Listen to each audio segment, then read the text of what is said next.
Hi, I'm Toyya Braskey from Galveston, Texas. My Facebook page is Galveston Psychic Paranormal Researcher. Today I just wanted to make a short video about ghostly visits. Last night I was laying in my bed taking a nap, and in the middle of the night I heard my dogs barking as if they heard someone. I was laying on my left side. All of my dogs were to the left with me. My back was facing the right hand side of the bed. So when I opened my eyes, all of my dogs were alert, standing straight up in the bed, barking at something that appeared to be right over my back. Now, the first thing that I thought was, because of their position and because of how they were standing, was that they actually saw a person standing in my bedroom because they were that alert. So for a few moments, my heart kind of was beating a little bit out of my chest. But then I also know that I always have ghostly visitors. So I decided to look back over my shoulder, and of course at that time there was nothing that I could see with my physical eyes, but my dogs continued to alert and bark as if they were looking at a real person standing there. Now, one of the things that I want to tell you is, yes, I have seen apparitions with my own eyes, but there appears to be some spirits that you cannot see with your eyes. You can feel their presence, you can feel their electromagnetic energy, but you may not be able to see them. Now, they can be seen a lot of times with cameras, with surveillance equipment, in video, but you may not be able to physically see them with your eyes without some kind of camera filter. Now, it's very different in the animal kingdom. The animal kingdom is always aware of spirits, whether that be cat, dog, or any type of animal. You'll notice a lot of times that your animals will get spooked, and that's because they have that filter with their eyes to be able to sense things that we can't see. So I had the overwhelming feeling that yes, something was trying to tell me, I'm here. I just wanted to let you know that I'm here. And those things don't scare me, but it is kind of unsettling, because at the weirdest times your animals will just start staring at something, and you know that they see it but you don't. So just know that if your cat or your dog begins to stare at something, they are most likely seeing something like a spirit. I mean, in obvious cases, sometimes it's a spider, it's a bug. But when you know that there's no neighbors outside, they continue to stare at certain corners in your house, or they continue to wake up in the middle of the night and bark at absolutely nothing, they are seeing spirits, and they're letting you know that a spirit is in your house. So I just wanted to give you that message today and let you know that animals are capable of seeing spirits. I've also seen animal spirits, so a lot of times those pets that pass away will still be in your house running around, and you may notice that your other pets are still acting like they're interacting with the old dog or cat, and that's because the spirit of your dog or cat is still in the house. So I hope this video helps you to understand that. The second thing that I would like to talk to you about is people like to say haunted houses. And in that, they're usually talking about a human being that has the experience of being haunted when they move to a house. But what I want to talk to you about is really, it's quite the opposite. Imagine that you or me have bought a house sometime in our lifetime, and then you pass away. But instantly, as soon as your body dies, you become a spirit. So, where is the first place that you are going to go back to? You're going to go back to your house, the house that you bought, because it's yours, because it was yours in your lifetime and you felt the most comfortable there in your house. So,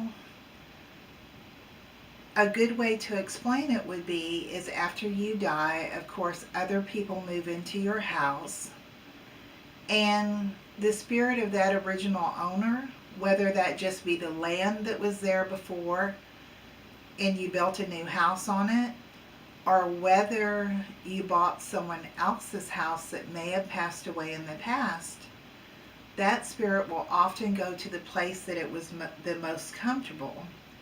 So say that that person was a very quiet person, then you move in and you're a person that plays music all the time. You have loud children that are always making noise.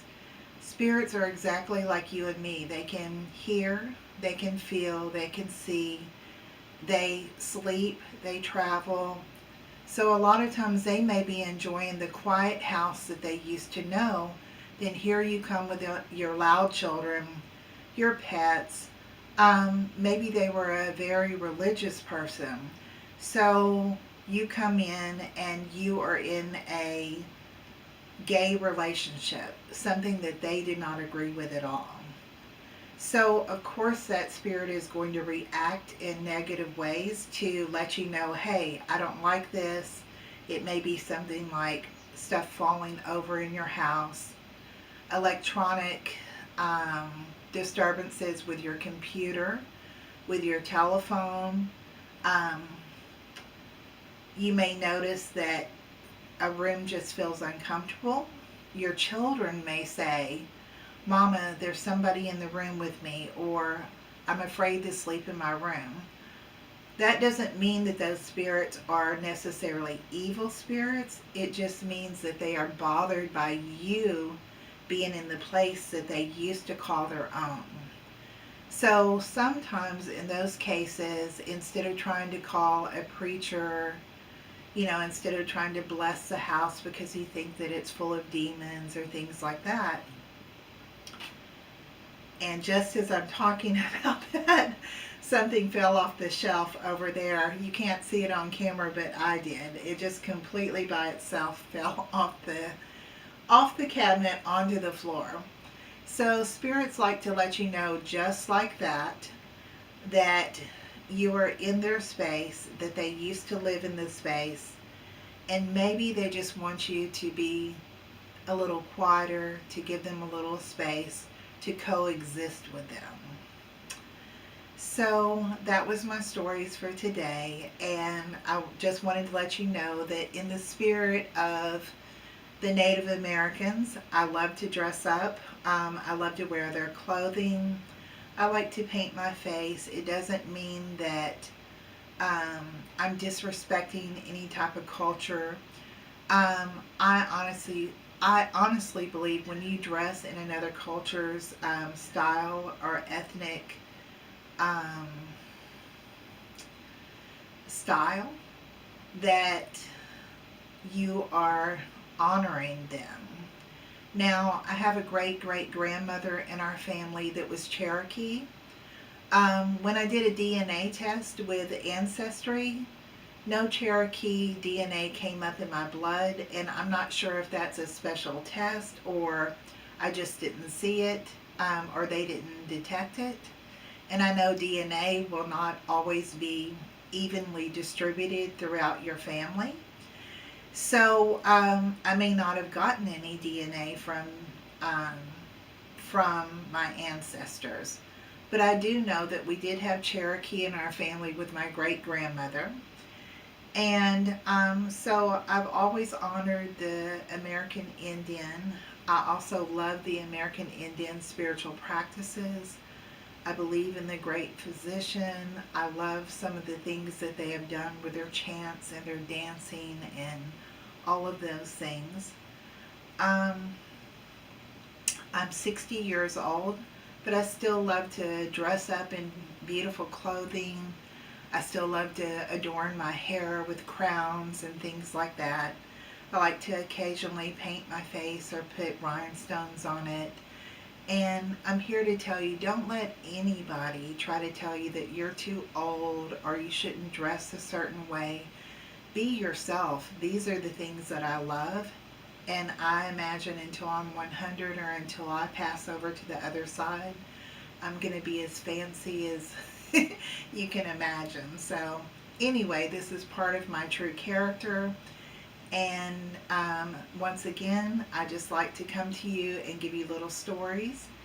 And if you hear whispering in this video, many times when I'm making videos, spirits are in the room with me and they are talking at the same time that I'm talking.